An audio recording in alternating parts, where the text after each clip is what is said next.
धनतेरस में बाइक लेने वाले भाई ये वीडियो ज़रूर देखें और पूरा फुल वीडियो देखें, ताकि इस वीडियो में हम पूरा फुल डिटेल में बताने वाले हैं कि हम अगर बाइक लेते हैं तो उसमें हमें क्या क्या काम कराना है, किस तरीके से चलाना है, या कौन सी बाइक हमारे लिए बेस्ट है, ये सारा चीज़। तो चलिए दोस्तों, मैं हूँ अबू सुफियान और आप देख रहे हैं हमारे यूट्यूब चैनल एएस ऑटो। तो फिर से एक नए वीडियो और नई जानकारी के साथ, जो कि आप ये वीडियो पूरा फुल देखें।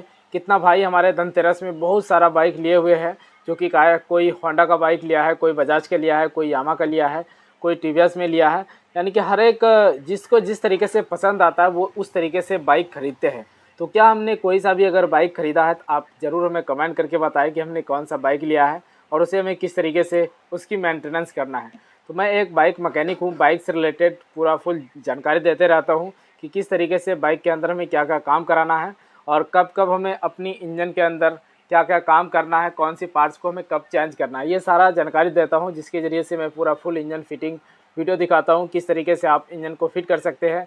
बाइक के अंदर कोई भी प्रॉब्लम आता है तो उस प्रॉब्लम को आप किस तरीके से सही कर सकते हैं, इन सारा चीज़ों का मैं डिटेल देता हूँ। इसीलिए मैं बोलता हूँ कि हमारे चैनल को आप ज़रूर सब्सक्राइब करके बेल आइकन घंटी को प्रेस कर लें। चलिए हम बात करते हैं धनतेरस की न्यू बाइक के ऊपर। हमारे बहुत से भाई ऐसे हैं जिन्होंने यानी कि न्यू बाइक ख़रीदा है और वो भाई पहले से बाइक नहीं चला रहे थे, जो कि नया उन्होंने बाइक को ख़रीदा है। तो अब यहाँ पे मान के चलिए कि हमें जो चीज़ हमारे पास नहीं होता है तो उन चीज़ों का हमें पता नहीं होता है, और वो चीज़ अगर अचानक हमारे पास आ जाता है तो उन चीज़ों को हमें यानी कि जल्दी उसकी ये चीज़ पता नहीं होता है कि कब हमें क्या कराना चाहिए या नहीं कराना चाहिए। तो इसीलिए मैं बोलता हूँ कि हमारी वीडियो आप फुल देखें। तो चलिए हम वीडियो को स्टार्ट करते हैं बिना कुछ देरी किए हुए। तो यहाँ पे दोस्तों मान के चलिए आपने स्प्लेंडर लिया या ग्लैमर बाइक लिया या होंडा शाइन लिया या एसपी शाइन लिया या पल्सर 125 या 150 लिया या यामा की एफजेड एस लिया या और भी कोई से भी आपने बाइक लिया हो। तो यहाँ पे देखिए दोस्तों, जब भी हम न्यू बाइक अगर ख़रीदते हैं तो उसे हमें चलाना कैसे है। सबसे पहले हमें ये देखना होता है कि बाइक जब हम चलाते हैं, तो जैसे मान के चलिए हमने न्यू बाइक ख़रीद के लाया, तो उसे आप अगर 250-300 किलोमीटर चला चुके हैं तो उसको आपको ये चीज़ करना है, चैन वगैरह ये सब स्प्रे कराना है, यानी कि टाइट कराना है, ब्रेक वगैरह ये सब चीज़ अगर आपको लगे तो इन सब चीज़ों को आपको यानी कि सेटिंग कराना है। दूसरा क्या है, शोरूम वाले क्या बोलते हैं कि 700 किलोमीटर चला के आपको हमारे पास आना है शोरूम में, और यहाँ पे आपकी बाइक की सर्विस होगी 700 किलोमीटर में पहला सर्विस। तो फाइनली हमें वहाँ तक ज़रूर पहुँचना चाहिए। ऐसा नहीं कि आप किसी मैकेनिक के पास चले जाएँ। तो आप पहला सर्विस ये 100% होता है कि आप शोरूम ही कराए, ज़्यादातर बेहतर होता है। वहाँ जाने के बाद क्या होता है कि हमारी गारंटी कुछ होता है कि अगर कुछ दिक्कत आती है तो वहाँ हम बोल सकते हैं, कह सकते हैं इस तरीके से। अब मान के चलिए आपकी बाइक 700 किलोमीटर चल चुकी है तो आप डायरेक्टली शोरूम जाए, वहाँ पे आपकी बाइक की सर्विस होगी। सर्विस में हमारा इंजन ऑयल चेंज होगा, एयर फिल्टर चेंज होगा और मोबिल फिल्टर चेंज होगा, ये सब चीज़ें चेंज। अब यहाँ पे देखो दोस्तों, कितना भाई कस्टमर का ये चीज़ मानना होता है। हमसे कई बार सवाल करते हैं कि मिस्त्री साहब, जब हम न्यू बाइक ख़रीदते हैं तो वो 700 किलोमीटर पे ही क्यों सर्विस किया जाता है, और जब इंजन ऑयल निकालते हैं वो पूरा यानी कि फ्रेश निकलता है। 700 किलोमीटर पे इसीलिए हमारा सर्विस दिया जाता है कि वो हमारा इंजन ऑयल जो यानी कि जब हमारा न्यू इंजन होता है तो वो 700 किलोमीटर पे हमें चेंज करना चाहिए। जो भी इंजन के अंदर कचरा डस्ट होता है वो सारी डस्ट को यानी कि बाहर कर देता है। इसीलिए हम 700 किलोमीटर पे हमारे इंजन ऑयल चेंज होता है। फिर 1500 या 2000 इस तरीके से चलने के बाद हमारे इंजन ऑयल को चेंज किया जाता है।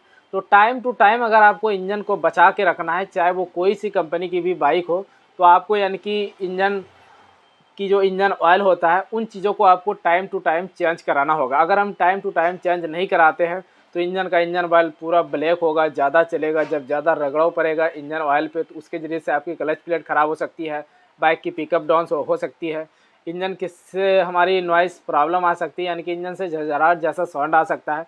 इस तरीके से यानी कि काफ़ी सारा प्रॉब्लम आपके बाइक के अंदर बहुत ही जल्दी आ जाएगी अगर हम जल्दी engine oil time to time change नहीं करते तो।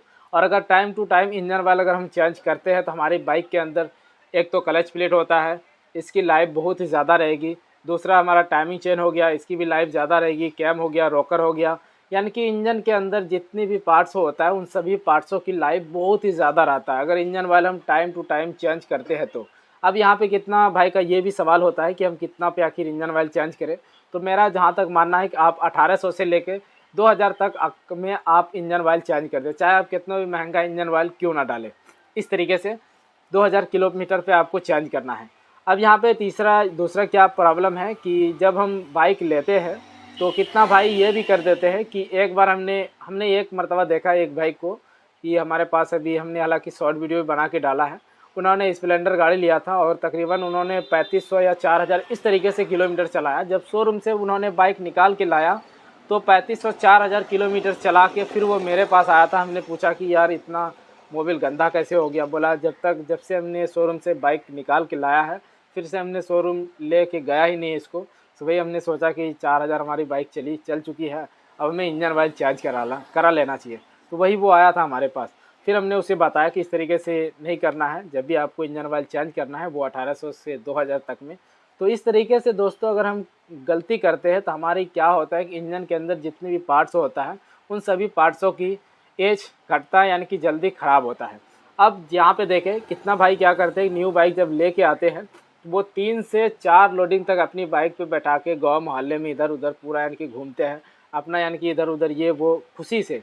तो इस तरीके से नहीं करना चाहिए। जब भी हम न्यू इंजन अगर मैकेनिक एक बना के भी देते किसी कस्टमर को, वो यही चीज़ बोलते हैं, हम बोलते हैं कि आपको 3 लोडिंग नहीं बैठाना है, आपको 2 लोडिंग आप ज़्यादा से ज़्यादा बैठ सकते हैं और 40-50 के स्पीड में आप चल सकते हैं। तो सेम इसी प्रोसेस को लेके हमें न्यू बाइक में भी करना है कि जब भी हम न्यू बाइक खरीदते हैं तो वो 40-50 की स्पीड में चलाए।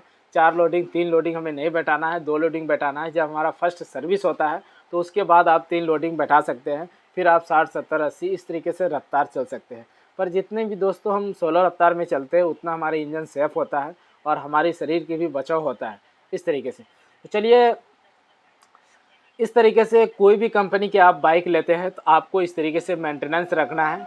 आप जब शोरूम से यानी कि हमारा 4-5 सर्विस जो देते हैं वहाँ से जब पूरा सर्विस हो जाता है तो आपको फिर आगे अगर किसी मैकेनिक के पास काम कराते हैं तो आपको इतना चाहिए कि सॉकर वगैरह, चक्का वगैरह वो सारा चीज़ यानी कि ऑयल और प्लस में ग्रीसिंग, ये सारा चीज़ हमें काम कराना चाहिए।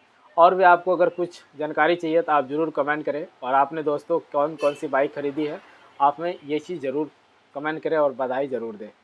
तो थैंक यू दोस्तों, अब मिलते हैं नेक्स्ट वीडियो में, अब मिलते हैं, तब तक के लिए थैंक यू। और आपने हमारे चैनल को सब्सक्राइब नहीं किया है एक बार ज़रूर सब्सक्राइब करके बेल आइकन घंटी को प्रेस करें।